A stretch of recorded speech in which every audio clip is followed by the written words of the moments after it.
जय हिंद। नमस्कार प्यारे साथियों, कैसे हैं आप सभी लोग। आशा करते हैं कि आप सभी लोग अच्छे होंगे और आपकी तैयारी जो है साथियों बिल्कुल ही अच्छी तरीके से चल रही होगी। तो साथियों आज की इस क्लास में हम सभी लोग जो है आरआरबी ग्रुप डी एग्जाम 2026 के लिए जो है टॉप ऐसे इंपोर्टेड और चुनिंदे प्रश्नों को देखेंगे जो कि साथियों आपके आरआरबी ग्रुप डी के एग्जाम के लिए जो है काफी ही इंपोर्टेंट है। तो आप इस क्लास को बिल्कुल अच्छी तरीके से लास्ट तक देखिएगा और इस क्लास में दिए जाने वाले इन सभी क्वेश्चनों को आप अच्छी तरीके से जरूर याद कर लीजिएगा, क्योंकि साथियों आपके पास जो है बिल्कुल ही समय कम बचे हुए हैं एग्जाम का। क्योंकि साथियों आपका एग्जाम जो है ये 3 अगस्त से स्टार्ट होगा और 21 अगस्त तक आप लोग का जो है एग्जाम चलेगा। तो जिन भी साथियों को इस बार सिलेक्शन चाहिए आप इस बार बिल्कुल अच्छे से मेहनत कर लीजिए। आपके पास बिल्कुल आपके मुश्किल से 15 से 20 दिन और बचे हुए हैं और इन्हीं 15 से 20 दिनों में आपको बेहतरीन तैयारी चाहिए। तो यहाँ पे जितने भी हम आपको क्लास देंगे हर एक क्लास को आप देखते चले जाइए, क्योंकि यहाँ पे आपको जितने भी हम क्लास देंगे सभी में इंपॉर्टेंट क्वेश्चन लेंगे और हर एक टॉपिक से क्वेश्चन लेंगे जिस टॉपिक से क्वेश्चन आपके सबसे ज्यादा क्वेश्चन पूछे जाते हैं। तो चलिए हम क्लास को स्टार्ट करते हैं और देखते हैं कि क्वेश्चन जो है क्या पूछे गए। क्वेश्चन यहाँ पे आप देखिएगा कि संविधान सभा के अस्थायी अध्यक्ष जो है कौन थे। चलिए बताइएगा आप। यहाँ पे ये सभी के सभी क्वेश्चन काफी इंपॉर्टेंट और चुनिंदे क्वेश्चन है जो आपके एग्जाम में 100% आपको पूछे जाएंगे। और बताइए कि संविधान सभा के अस्थायी अध्यक्ष कौन थे। तो संविधान सभा के अस्थायी अध्यक्ष पूछा है तो यहाँ पे हो जाएंगे आप सभी लोग का कौन। तो यहाँ पे आप बताएंगे डॉक्टर सच्चिदानंद सिन्हा जो संविधान सभा के अस्थायी अध्यक्ष थे। जबकि आपसे पूछा जाए कि संविधान सभा के अस्थायी अध्यक्ष कौन थे, तो अस्थायी अध्यक्ष अगर पूछा जाए तो डॉक्टर राजेंद्र प्रसाद को याद रख लीजिएगा। चलिए अगला क्वेश्चन यहाँ पे दिए गए। क्वेश्चन यहाँ पे दिए गए हैं कि भारत में पंचायती राज व्यवस्था को संवैधानिक दर्जा जो है यह किस संशोधन द्वारा मिला है। तो भारत में पंचायती राज व्यवस्था को संवैधानिक दर्जा किस संविधान संशोधन द्वारा मिला। तो ये मिले हुए हैं 73वां संविधान संशोधन के द्वारा। ऑप्शन सी को आप यहाँ पे सही जवाब करेंगे, 73वां संविधान संशोधन के द्वारा मिला है। अगला प्रश्न यहाँ पे दिए गए। प्रश्न पूछा है कि ऑपरेशन फ्लड का संबंध जो है ये किससे है। तो ऑपरेशन फ्लड का संबंध जो है किससे हो जाएंगे। तो ऑपरेशन फ्लड का संबंध हो जाएंगे श्वेत क्रांति से। ऑप्शन यहाँ पे बी सही जवाब होगा, श्वेत क्रांति से हो जाएंगे। अगला क्वेश्चन यहाँ पे देखेंगे। क्वेश्चन दिए गए हैं कि दीन ए इलाही धर्म की स्थापना किसने की थी। चलिए बताइएगा। ये सारे के सारे क्वेश्चन साथियों काफी इंपोर्टेंट और वीवीआई चुनिंदे क्वेश्चन लेकर आए हैं और यहां से प्रश्न आपके पेपर में हूबहू साथियों आपके देखने को मिलेगा। और बताएंगे कि दीन ए इलाही धर्म की स्थापना किसने की थी। तो इनकी स्थापना किए गए थे अकबर द्वारा। ऑप्शन यहाँ पे बी जो है सही जवाब है, अकबर द्वारा है। अगला प्रश्न देखेंगे कि भारत का पहला परमाणु परीक्षण जो है ये कहाँ किया गया था। तो भारत का पहला परमाणु परीक्षण कहाँ किए गए। तो ये परीक्षण किए गए थे कहाँ पे। तो यहाँ पे इस क्वेश्चन का आप सही जवाब जो है ऑप्शन यहाँ पे बी कर दीजिएगा। यहाँ पे आप सभी लोगों का सही जवाब हो जाएंगे कौन से यहाँ पे। तो 5 क्वेश्चन का सही जवाब ऑप्शन यहाँ पे जो है आप लोग का डी हो जाएगा, पोखरण में। ऑप्शन डी कीजिएगा, सही जवाब पोखरण हो जाएंगे। चलिए अगला प्रश्न यहाँ पे देखिएगा। प्रश्न पूछा है कि विटामिन के का मानव शरीर में प्रमुख कार्य क्या है। तो विटामिन के का मानव शरीर में प्रमुख कार्य क्या होगा। तो इनका प्रमुख कार्य होता है रक्त का थक्का जमाना। ऑप्शन यहाँ पे बी जो है सही जवाब हो जाएंगे, याद रखिएगा आप। चलिए अगला क्वेश्चन यहाँ पे देखिएगा। भारत का सबसे लंबा राष्ट्रीय राजमार्ग जो है ना कौन सा है। तो भारत का सबसे लंबा राष्ट्रीय राजमार्ग जो है यहाँ पे NH44 होगा। ऑप्शन बी कीजिएगा सही जवाब। चलिए अगला क्वेश्चन यहाँ पे देखेंगे और 8 क्वेश्चन दिए गए हैं। योजना आयोग के स्थान पर किस वर्ष नई संस्था का गठन किया गया है। चलिए बताइए। और साथियों आप अभी तक इस क्लास को लाइक नहीं किए हैं तो आपसे हम छोटा सा रिक्वेस्ट करेंगे, आप सभी लोग एक बार क्लास को लाइक कर लीजिएगा और नए हैं आप इस चैनल पे तो चैनल को भी आप सब्सक्राइब करके ऑल नोटिफिकेशन को भी ऑल पे दबा के जुड़ जाइएगा, क्योंकि यहाँ पे साथियों आपको डेली बिल्कुल इसी तरीके से इंपोर्टेड और चुनिंदे प्रश्नों के साथ आपको क्लास मिलेंगे और हर एक टॉपिक से क्वेश्चन मिलेंगे, चाहे साइंस हो, जीके हो या करंट अफेयर्स हो। ये सभी टॉपिक से क्वेश्चन आपको लगातार मिलेंगे और डेली मिलेंगे। और बताइए कि योजना आयोग के स्थान पर किस नई संस्था का गठन किया गया है? तो आपको पता होगा कि योजना आयोग के स्थान पर नीति आयोग का गठन किए गए। ऑप्शन यहाँ पे बी सही जवाब किए गए। अगला प्रश्न यहाँ पे है कि ऐतिहासिक गद्दर पार्टी की स्थापना किस देश में हुई थी? तो ऐतिहासिक गद्दर पार्टी की स्थापना किस देश में हुई थी? तो यहाँ पे आप 9th क्वेश्चन का सही जवाब जो है ऑप्शन यहाँ पे बी कर देंगे, अमेरिका में। ऑप्शन यहाँ पे बी सही जवाब है, अमेरिका में हुई थी। आगे देखिए अगला क्वेश्चन यहाँ पे है, निम्नलिखित में से कौन सी गैस अम्लीय वर्षा का प्रमुख जो है कारण है? तो निम्नलिखित में से कौन सी गैस अम्लीय वर्षा का प्रमुख कारण है? तो यहाँ पे आप 10th नंबर क्वेश्चन का सही जवाब ऑप्शन बी करेंगे, सल्फर डाइऑक्साइड हो जाएगा।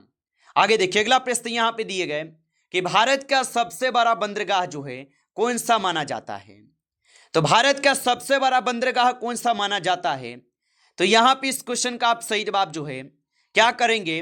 तो भारत का सबसे बड़ा बंदरगाह जो है यहाँ पे कौन माने जाते हैं? तो यहाँ पे आप सही जवाब बी कर देंगे, जवाहरलाल नेहरू बंदरगाह हो जाएगा। चलिए अगला प्रश्न यहाँ पे देखेंगे और यहाँ पे क्वेश्चन है कि मौलिक कर्तव्य संविधान के किस भाग में शामिल है? चलिए बताइए, तो मौलिक कर्तव्य संविधान के किस भाग में शामिल है? तो मौलिक कर्तव्य हो जाएंगे भाग 4 के ए में। ऑप्शन यहाँ पे सी सही जवाब हो जाएंगे, भाग 4 ए में होगा। अगला क्वेश्चन यहाँ पे दिए गए कि नोबेल पुरस्कार जो है प्राप्त करने वाले प्रथम भारतीय जो है कौन थे? तो नोबेल पुरस्कार प्राप्त करने वाले प्रथम भारतीय कौन थे? तो ये हो जाएंगे रविंद्रनाथ टैगोर जी। ऑप्शन बी को सही जवाब करेंगे, रविंद्रनाथ टैगोर हो जाएगा। चलिए आगे बढ़ते हैं और अगला प्रश्न देखिएगा। यहाँ पे 40 नंबर क्वेश्चन आपसे दिए गए, भारतीय रिजर्व बैंक यानी आरबीआई की स्थापना किस वर्ष हुई थी? तो भारतीय रिजर्व बैंक की जो स्थापना होती है, इनकी स्थापना कब होते हैं? तो 1935 में इनकी स्थापना होते हैं। कहाँ पे होते हैं? तो याद रखेंगे इनकी स्थापना मुंबई में होते हैं। आप सभी लोग अच्छे से याद रखेंगे। और इनका राष्ट्रीयकरण कब किया गया था? तो आरबीआई का राष्ट्रीयकरण 1949 में किए गए। आप अच्छे से इनको जो याद रखेंगे। तो हमारा सही जवाब ऑप्शन बी हो जाएगा। अगला प्रश्न यहाँ पे देखेंगे कि विश्व का सबसे बड़ा मरुस्थल जो है कौन सा है? तो विश्व का सबसे बड़ा मरुस्थल हो जाएंगे कौन? तो यहाँ पे इस क्वेश्चन का सही जवाब ऑप्शन यहाँ पे आप लोग डी करेंगे, अंटार्कटिका मरुस्थल हो जाएगा। ऑप्शन डी सही जवाब है। अगला प्रश्न यहाँ पे देखेंगे, भारत द्वारा अंतरिक्ष में भेजा गया पहला उपग्रह जो है कौन सा था? तो भारत द्वारा अंतरिक्ष में भेजा गया पहला उपग्रह कौन सा था? तो यहाँ पे आर्यभट्ट हो जाएगा। ऑप्शन बी कीजिएगा, आर्यभट्ट होगा। अगला प्रश्न यहाँ पे है कि ऐतिहासिक काकोरी ट्रेन एक्शन जो है ये किस वर्ष हुआ था? तो ऐतिहासिक काकोरी एक्शन ट्रेन किस वर्ष हुआ था? तो यहाँ पे इस क्वेश्चन का आप सही जवाब जो है ऑप्शन यहाँ पे बी करेंगे, 1925 में हुआ था। ऑप्शन यहाँ पे जो है 20 क्वेश्चन का आपका सही जवाब हो जाएंगे, अच्छे से याद रखेंगे। अगला क्वेश्चन यहाँ पे दिए गए, मानव शरीर की सबसे बड़ी ग्रंथि जो है कौन सी है? तो याद रखेंगे कि मानव शरीर की सबसे बड़ी ग्रंथि कौन सी है? तो यहाँ पे आप सही जवाब ऑप्शन बी करेंगे, यकृत हो जाएंगे। ऑप्शन आपका बी सही जवाब है। चलिए अगला क्वेश्चन देखेंगे, भारतीय संविधान का जनक या निर्माता जो है किसे माना जाता है? तो भारतीय संविधान का जनक या निर्माता किसे माना जाता है? तो ये माने जाते हैं आपके डॉक्टर भीमराव अंबेडकर जी को। ऑप्शन यहाँ पे बी सही जवाब होगा। चलिए अगला क्वेश्चन यहाँ पे देखेंगे, 20 नंबर क्वेश्चन है कि जलियांवाला बाग हत्याकांड जो है ये कब घटित हुआ था? तो याद रखेंगे कि जलियांवाला बाग हत्याकांड कब घटित होता है? तो 13 अप्रैल 1919 को जलियांवाला बाग हत्याकांड जो ये घटित होता है। ऑप्शन ए सही जवाब है। अगला क्वेश्चन देखेंगे कि सूर्य के सबसे निकट स्थित ग्रह जो है कौन सा है? तो सूर्य के सबसे निकट स्थित ग्रह जो है बुध हो जाएंगे। ऑप्शन बी कीजिएगा सही जवाब, बुध हो जाएगा। आप अच्छे से याद रखेंगे। अगला प्रश्न यहाँ पे देखेंगे कि वर्तमान भारतीय संविधान में कुल कितनी जो है अनुसूचियां हैं। तो वर्तमान भारतीय संविधान में कुल कितनी अनुसूचियां होगा, तो इनमें कुल 12 अनुसूची होगा। ऑप्शन यहाँ पे सी सही जवाब है 12 अनुसूची। अगला क्वेश्चन यहाँ पे देखेंगे कि महात्मा गांधी द्वारा भारत छोड़ो आंदोलन किस वर्ष जो है ना शुरू किया गया था। तो महात्मा गांधी द्वारा भारत छोड़ो आंदोलन किस वर्ष शुरू किए गए, तो ये शुरू किए गए थे आपके कब, तो पूरे डेट के साथ याद रख लीजिएगा। ये शुरू किए गए थे 8 अगस्त 1942 को। कब किए गए थे, 8 अगस्त 1942 को किए गए, याद रखेंगे। आगे देखिए अगला क्वेश्चन यहाँ पे है। क्वेश्चन है कि अंतरराष्ट्रीय संस्था यूनेस्को का मुख्यालय जो है कहाँ स्थित है। तो अंतरराष्ट्रीय संस्था यूनेस्को का जो मुख्यालय है ये कहाँ पे स्थित हो जाएगा, तो यहाँ पे इस क्वेश्चन का आप सही जवाब जो है ऑप्शन आप सभी लोग यहाँ पे बी करेंगे, पेरिस में हो जाएगा। ऑप्शन बी सही जवाब है। आगे देखिए अगला प्रश्न यहाँ पे दिए गए कि भारत का राष्ट्रीय जलीय जीव कौन सा है। तो भारत का राष्ट्रीय जलीय जीव कौन सा हो जाएगा, तो भारत का राष्ट्रीय जलीय जीव जो है यहाँ पे हो जाएंगे आपके गंगा डॉल्फिन। ऑप्शन यहाँ पे आप सभी लोग का जो है बी सही जवाब होगा, याद रखेंगे। चलिए आगे देखिए अगला क्वेश्चन यहाँ पे है। भारतीय संविधान का अनुच्छेद 21 जो है ये किससे संबंधित है। तो भारतीय संविधान का अनुच्छेद 21 जो है किससे संबंधित हो जाएगा, तो ये संबंधित हो जाएंगे प्राण स्वतंत्रता से। ऑप्शन यहाँ पे जो है आप सभी लोग का बी हो जाएगा, प्राण एवं दैहिक स्वतंत्रता से। ऑप्शन बी सही जवाब है। आगे देखिए अगला क्वेश्चन यहाँ पे है कि स्वतंत्र भारत के प्रथम ब्रिटिश गवर्नर जनरल कौन थे। तो स्वतंत्र भारत के प्रथम ब्रिटिश गवर्नर जनरल कौन थे, तो इनके ब्रिटिश गवर्नर जनरल थे लॉर्ड माउंटबेटन। ऑप्शन ए यहाँ पे सही जवाब है, लॉर्ड माउंटबेटन हो जाएंगे। अगला क्वेश्चन यहाँ पे दिए गए कि हरित क्रांति का सबसे अधिक सकारात्मक प्रभाव जो है ये किस फसल पर पड़ा है। तो हरित क्रांति का सबसे अधिक सकारात्मक प्रभाव किस फसल पर पड़ा है, तो ये गेहूं पे पड़े हुए हैं।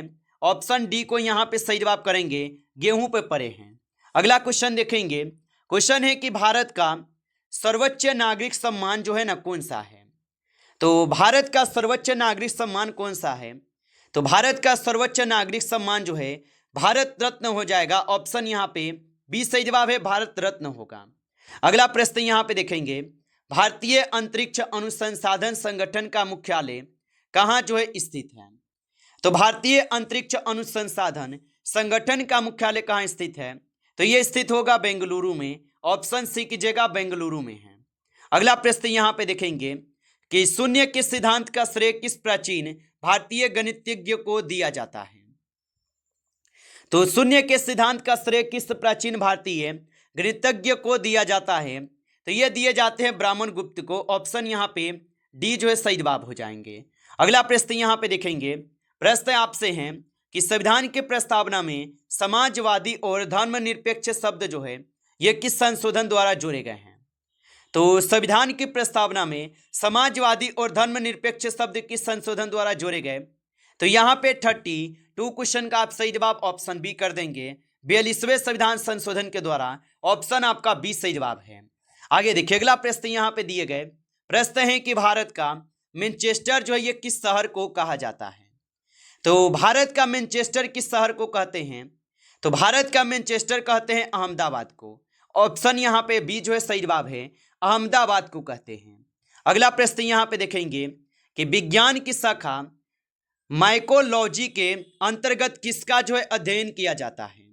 तो विज्ञान की शाखा माइकोलॉजी के अंतर्गत किसका अध्ययन किया जाता है, तो यहाँ पे 34 क्वेश्चन का सही जवाब जो है ऑप्शन आप सभी लोग का क्या होगा, तो यहाँ पे 34 क्वेश्चन का सही जवाब ऑप्शन आप लोग का बी हो जाएगा, कवक हो जाएंगे। ऑप्शन बी सही जवाब है। अगला प्रश्न यहाँ पे देखेंगे कि सविनय अवज्ञा आंदोलन की शुरुआत किस घटना से हुई थी। तो सविनय अवज्ञा आंदोलन की शुरुआत किस घटना से हुई थी, तो सविनय अवज्ञा आंदोलन की शुरुआत जो है डांडी मार्च से होता है। ऑप्शन ए को सही जवाब करेंगे, डांडी मार्च से होता है। नमस्कार साथियों, इस क्लास में जो है टॉप आपके 35 क्वेश्चन थे जो काफी इंपॉर्टेंट क्वेश्चन थे। साथियों यदि आपको क्लास अच्छा लगा हो तो क्लास को लाइक कर लेंगे, नए जुड़े हैं आप इस चैनल पे तो चैनल को सब्सक्राइब करके ऑल नोटिफिकेशन को भी ऑल पे दबा के जुड़ जाइए, जिससे कि जब भी कोई नई क्लास हो सबसे पहले क्लास का नोटिफिकेशन जो है आपके पास पहुंच सके। तो आप इस चैनल को सब्सक्राइब कर लीजिए। चलिए फिर मिलते हैं आपसे एक नेक्स्ट टॉपिक के साथ नेक्स्ट क्लास में। तब तक के लिए जय हिंद, जय भारत।